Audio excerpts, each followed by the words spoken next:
You think they're pulling away because they've lost interest? You think they've grown cold, detached, or worse, that you never mattered? But what if I told you that when an avoidant distances themselves, it's not because they don't feel, it's because they feel too much. See, when an avoidant falls in love, they don't experience closeness like most people do. For them, intimacy doesn't feel like comfort, it feels like exposure. It's not a warm embrace, it's a naked confrontation with everything they've spent a lifetime trying to control, because closeness threatens the very armor they built to survive. So the moment they start falling for you, really falling, the first thing they do is retreat. Not to punish you, not to manipulate you, but to protect themselves from the intensity of their own emotional storm. And here's what most people don't understand. They pull away to feel closer. That sounds backward, right? But in their world, closeness only becomes manageable when they're alone with it. They need space, not to forget you, but to process you. In silence, they can feel everything without fear of rejection. They can hold on to the fantasy of you without the risk of being hurt by the reality of you. They can love you fully in isolation. But to someone who's emotionally secure or anxiously attached, this looks like abandonment. It feels like betrayal. Because your love says, come closer. Theirs says, I need to be alone to survive what I feel for you. And let me tell you something radical. Distance is not always disconnection. With avoidance, it's often their love language in disguise. You see, an avoidant learns early in life, sometimes from trauma, neglect, or emotional inconsistency, that vulnerability equals danger.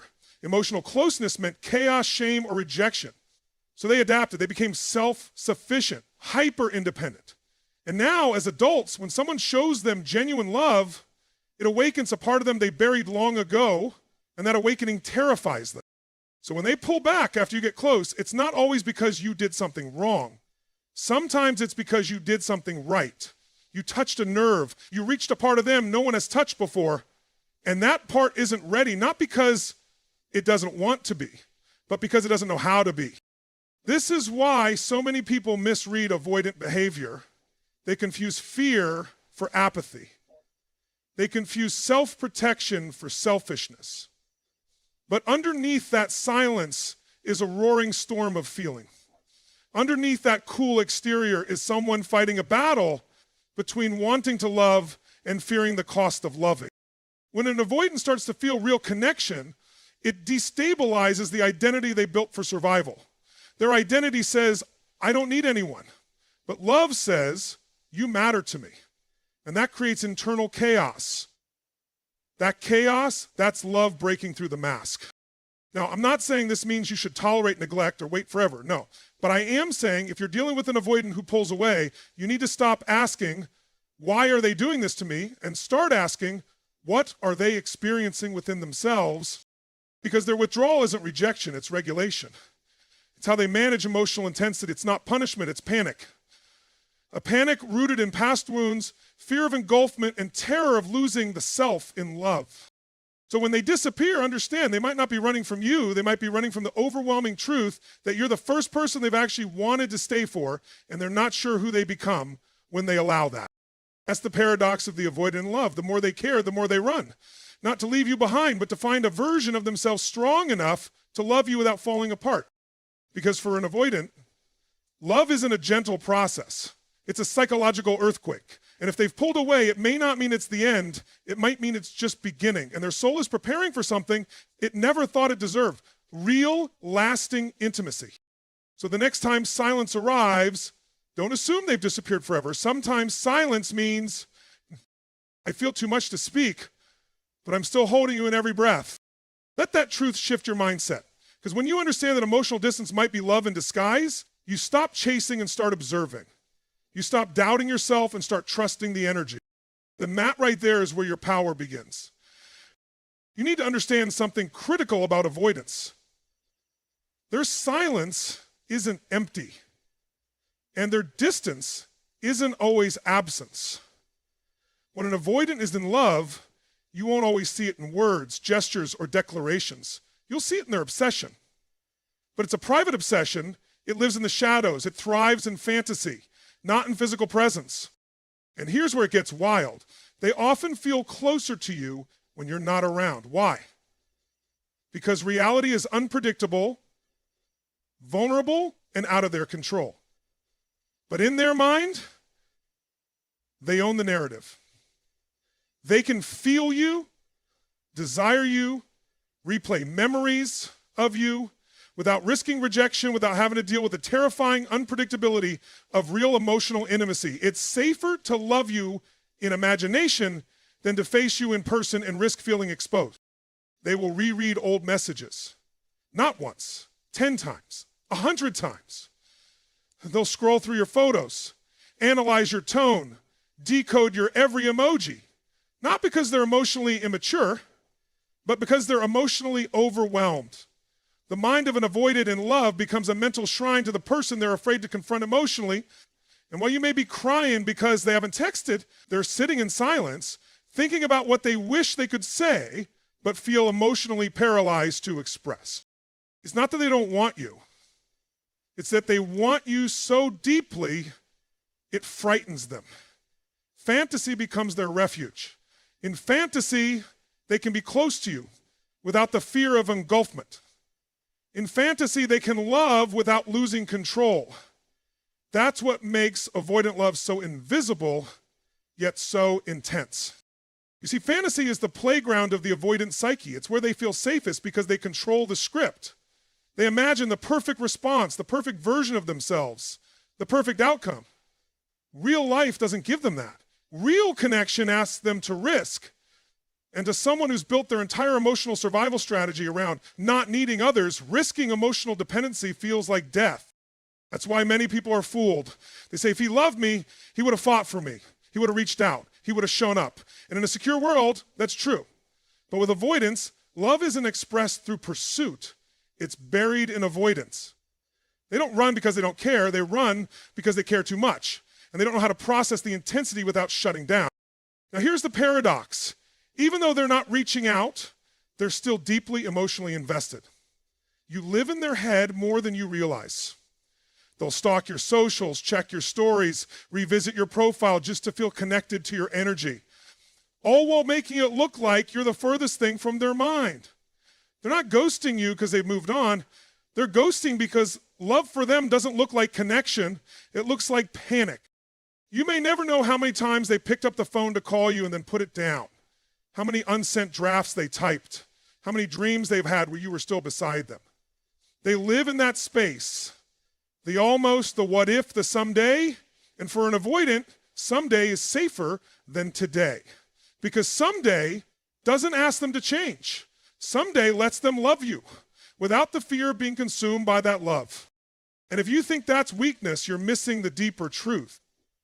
That's how deep their love runs. It scares them into retreat, but that retreat is filled with thoughts of you. Not because they're playing games, but because they're trapped in an emotional prison they never built. It was built for them through years of conditional love, unstable bonds, and the belief that depending on someone else is dangerous. So while you're doubting yourself, wondering if you ever matter, they're in silence, wishing they were brave enough to show you how much you do. And the moment you pull away, they don't just miss you, they obsess quietly, privately, and this is the haunting truth about avoidant love. It doesn't disappear. It hides. And the more it hides, the louder it echoes in their mind. Don't be fooled by the silence. In their silence, you're the loudest voice. In their stillness, you're the wildest storm. And if you walk away, they'll never admit it, but they'll carry your energy like a ghost they can't exorcise, because for the avoidant, the deepest love isn't spoken, it's relived in solitude. So here's your takeaway. Just because they don't say it doesn't mean they don't feel it, and just because they left doesn't mean they ever let you go. One of the most misunderstood behaviors in avoidant attachment is the push and pull. People see it as manipulation. They think it's a game, a strategy to control you or test your worth. But that's the surface story. What's actually happening underneath is far more complex and far more human. When an avoidant starts to feel something real, something deep, their nervous system doesn't interpret that as love, it interprets it as threat. That internal alarm starts blaring Not because something is wrong with you, but because something is new for them. Intimacy isn't familiar territory. It's not comfort. It's not warmth. It's a fire they fear will burn them alive. So what do? They test. But they're not testing you to see if you're good enough. They're testing whether the space between you will break their identity apart. And here's the kicker. If you pass that test, if you remain calm, if you don't react with emotional chaos, they don't interpret it consciously as, wow, this person is so grounded. What actually happens is their nervous system gets a signal. Maybe it's safe here. Maybe I can stay. Not forever, not fully, but for a moment longer than they ever thought they could. Avoidants are wired for self-preservation. As children, they often learn that love came with strings, or worse, with shame. Maybe their emotions were minimized. Maybe their independence was rewarded, but their vulnerability was punished. So now as adults, when they start to feel close, the body remembers the past, and the body says, back away, get space, protect the self. Not because they don't want love, but because their nervous system has been conditioned to associate closeness with pain. So when they pull away, when they go silent, when they stop responding right after things seem to be going well, it's not about you. It's not about your worth. It's about their wiring. They're not rejecting you. They're trying to survive the tsunami of feelings crashing into them all at once. They don't consciously think, let me hurt this person to see if they'll stay. That's not what this is. This is an unconscious reflex, a test for safety, not a test of loyalty. The avoidant psyche is looking for one thing. Will I lose myself if I love this person? And your reaction to their retreat becomes data, not just emotional data, neurological data. When you panic, when you beg, when you chase, it reinforces their internal belief that intimacy equals chaos. But when you stay calm, when you don't chase but you also don't punish, something miraculous happens. Their internal system registers a new possibility. Connection can be stable. I don't have to run. I can breathe here. That's why the most powerful thing you can do when an avoidant pulls back is not to take it personally. Because the moment you take it personally, you enter their cycle. You become part of their past, the chaos they're trying to avoid. But when you stand still, grounded, unshaken, not indifferent, not cold, but emotionally self-contained, you become the antidote to their pattern. Now here's the deeper philosophical truth. Love is not just about how you feel, it's about how you respond to how others feel. When you truly understand someone's psychological framework, you stop reacting from your wound and start responding from your wisdom. Avoidants don't need you to prove your love louder. They need to feel that your love doesn't demand that they betray themselves to receive it. They need to know you won't collapse when they create space. And paradoxically, when you don't collapse, they start to come back. Slowly, awkwardly, subtly, but they come back, not because you begged, but because they felt safe enough to return. And let me say this clearly. This doesn't mean you tolerate emotional neglect. It doesn't mean you stay in a one-sided connection. What it means is you start recognizing the difference between someone testing you because they don't value you and someone testing the relationship because they don't yet know how to value themselves within it. So the next time they pull back, ask yourself, what if this isn't a punishment? What if this is a threshold? A threshold between their old programming and a new experience. And how you respond at that threshold becomes part of their decision on whether to step through it or shut the door again. Not all tests are traps. Some are trauma responses looking for transformation. Let your stillness be louder than their silence, because sometimes the most loving answer to emotional distance is unshakable emotional presence. You might think their silence means they don't care, that their calm, emotionless face is a sign of apathy, that their lack of reaction proves you were never that important. But here's the truth that will shock you. With avoidance, silence is not absence, it's suppression. It's the sound of emotional intensity being shoved so far down, they don't even know how to hold it anymore. Avoidants don't go silent because they feel nothing. They go silent because they feel everything, all at once. But they've been wired to believe that expressing those emotions is unsafe. Vulnerability to them isn't just uncomfortable, it's dangerous. It threatens the identity they've built. It threatens the survival strategy that's kept them functioning in a world where love once felt like chaos, pain, or abandonment. So they don't speak, they shut down, they retreat into that frozen emotional shell. But inside that shell is a war zone. 1,000 things they want to say. 100 feelings they wish they could explain. A storm of longing, fear, confusion, guilt, and desire that collides all at once. And yet, nothing comes out. This is where most people misunderstand avoidance. They confuse silence for serenity. But I promise you, their silence is loud, deafening. It's a silence soaked in self-protection and emotional panic. If they loved you, why wouldn't they fight for you? Why wouldn't they reach out? Why would they speak? Because speaking would mean cracking the dam. And when an avoidant cracks the dam, they fear the flood will drown them. See, we live in a culture that says if someone wants you, they'll show it. But what if they want you and they're terrified of what wanting you makes them feel? What if desire itself is a trigger? What if connection isn't comforting but destabilizing? Most avoidants weren't taught how to process big emotions. As children, their emotions may have been ignored, mocked, or punished, so they learned to hide, to shrink, to suppress, not because they wanted to, but because it was the only way to stay safe. Now, as adults, when love awakens real emotion, it activates that old programming. So the silence you hear, that's not indifference. That's emotional paralysis. They want to reach out. They want to explain. But every time they try, their mind says, what if I say the wrong thing? What if I make it worse? What if I open up and get rejected? What if I get consumed by this? That fear isn't logic. It's memory disguised as instinct. And if you've ever confronted them and asked, why don't you just tell me how you feel? You've probably seen the blank expression, the shrug, the I don't know. That's not avoidance of the question. That's a nervous system short-circuiting under emotional load. That's someone whose inner world is on fire, but they've trained themselves to freeze instead of burn. So when they fall in love, don't expect dramatic confessions, expect silence. And don't mistake that silence as the absence of love. It might actually be the evidence of it. Because it's only when they truly care that the panic sets in. It's only when it matters that they lose their words. When they're indifferent, they can fake connection. They can text casually, flirt playfully, say the right things. But when they're in love, that's when the words dry up. That's when the fear of exposure becomes unbearable. And yes, that silence can be excruciating for you.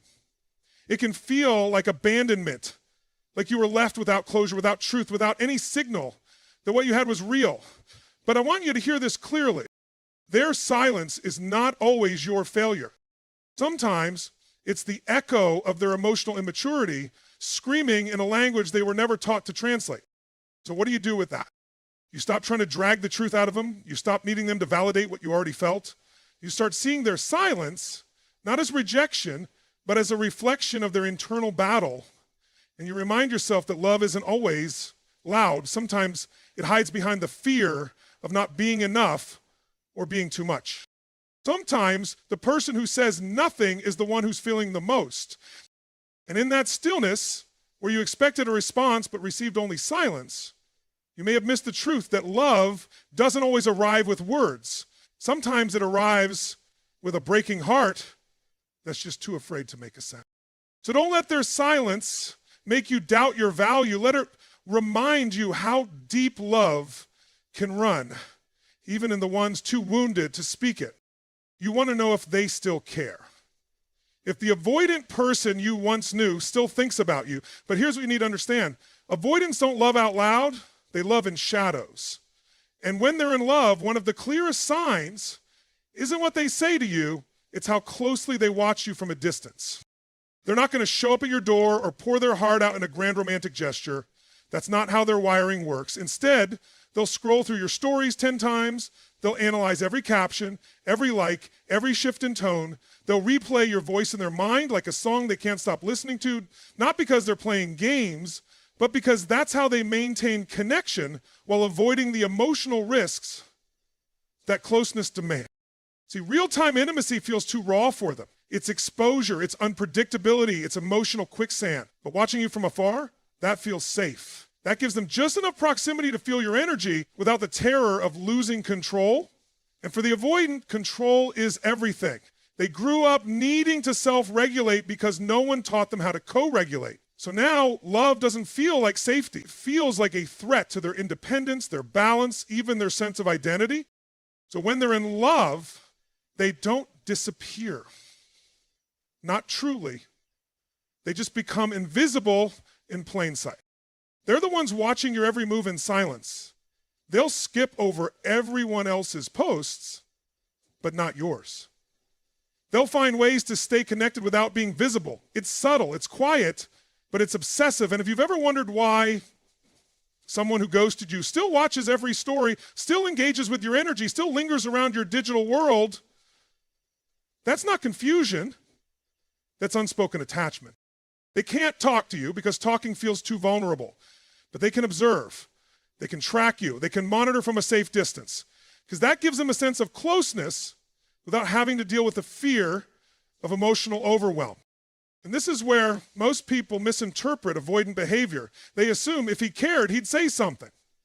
But in the avoidance world, caring often prevents them from speaking, because the moment they care too much, the emotional walls come crashing down. And those walls are the only thing standing between them and the vulnerability they were never taught to survive. They may act like they're unbothered, but they're studying your every move. They're watching how you've changed, who you're engaging with, what kind of energy you're putting out. They're not checking in on you because they've moved on. They're checking in because their heart is still tethered to a connection they weren't emotionally ready to hold. And let's be honest, this isn't about immaturity. This is about protection, about survival. Avoidants have been emotionally alone for so long that true intimacy doesn't feel like home. It feels like drowning. So they love you the only way they know how, silently, from afar, through observation, through presence without participation. And yes, it can be frustrating. It can feel cold, even cruel. But once you understand the psychology behind it, something shifts. You stop seeing it as rejection. You start seeing it for what it really is. Fear disguised as distance, and deep longing disguised as detachment. They want to connect, they just don't know how to connect without losing the self they've worked so hard to protect, so they do the only thing that feels manageable. They watch, they track, they hold on quietly. And if you're in that space right now, wondering if they still care, questioning if you ever matter, just know this. Avoidants don't stalk what they've forgotten. They don't analyze what they don't feel. If they're watching, they're attached, deeply, fearfully, secretly. So stop looking for loud signs. With avoidance, love doesn't scream, it lingers, it hides, but it never stops watching. And in that quiet observation, you'll find your answer, not in their presence, but in the intensity of their absence. Because when they can't stop watching, it's because they never truly let go. When an avoidant starts to circle back, subtly, indirectly, awkwardly, that's not random, that's not casual, that is their version of vulnerability. It may not look like what you want, it may not sound like a heartfelt apology or a declaration of love, but when an avoidant reaches out with a hey or sends a meme or asks about something trivial from weeks ago, that is the message. That's them stepping back into the fire of connection they once ran from. And if you're not trained to see it, you'll miss it. Because it's not loud, it's not obvious, it's fragmented, soft, unsure. But behind that one-word text is an emotional earthquake. You see, avoidants don't return for no reason. They don't casually revisit old connections.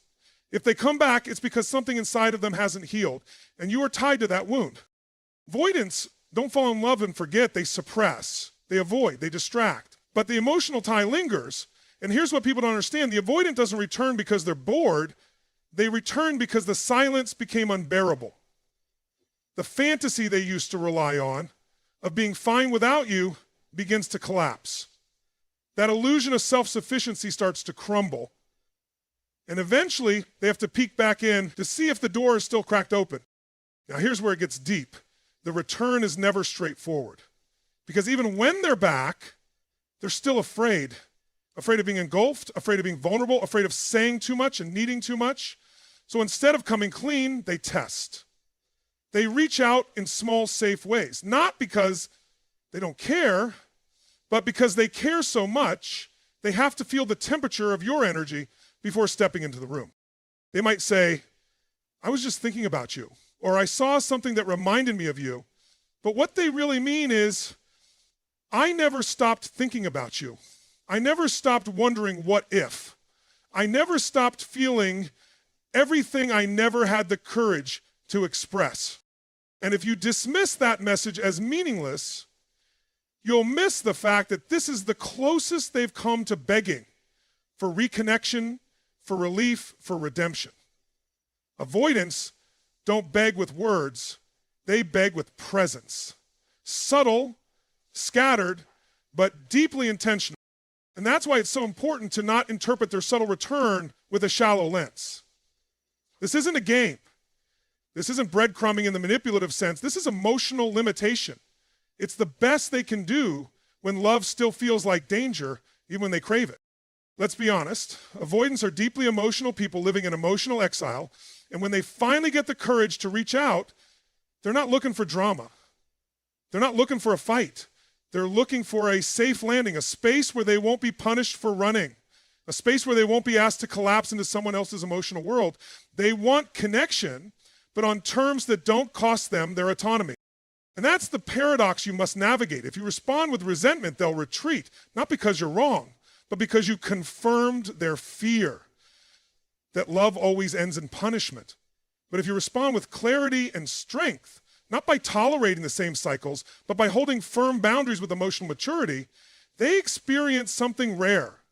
They experience a version of love that doesn't demand their disappearance, a love that invites them to stay without surrendering the self. It's not about chasing them. It's not about playing it cool. It's about knowing your worth so deeply that when they return, your energy says, you're welcome here, but I don't abandon myself to keep you. That's what breaks the cycle. That's what gives them a new emotional blueprint. Because when an avoidant feels they can be seen without being smothered, something powerful happens. They start to trust. Slowly, quietly, but for the first time, willingly. So the next time they show up in your inbox, in your feed, in your space, don't just see a message. See a mirror. A reflection of a heart that still cares, still fears, and still hopes. Because when an avoidant comes back, even subtly, it's not to pass time, it's to rewrite time. And your response determines whether they step back into love or retreat into silence again.